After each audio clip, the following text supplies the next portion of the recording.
5 months from now, we're either going to be fighting the bugs and insects or we're going to be wondering where they are. Fact is, the colder the winter, the fewer insects we may have to deal with in the spring and summer.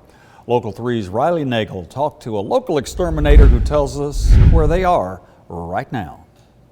It's not uncommon to see a few more stink bugs crawling on your floors or maybe your plants this time of year. Don't freak out. Pest Tech Chattanooga tells us ways we can keep these bugs outside where they belong.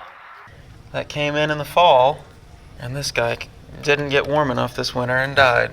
Dan Hekman, a certified entomologist with Pest Tech, says starting in the fall, insects will crawl their way inside through small holes around our window sills and doors.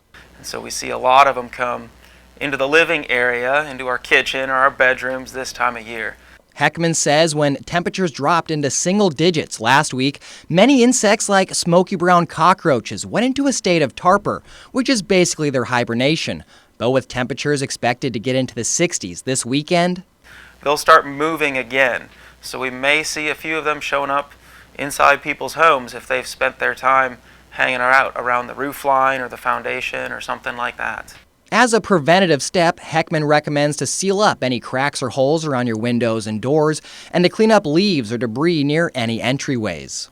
A commercial door like this can be a great entry point for insects and sometimes even mice.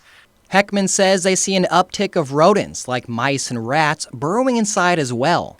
So going around the foundation and making sure we don't have big holes or gaps where mice and rats can get underneath the house or inside of the house. It's a great thing to do this time of year, hopefully before they get into the house.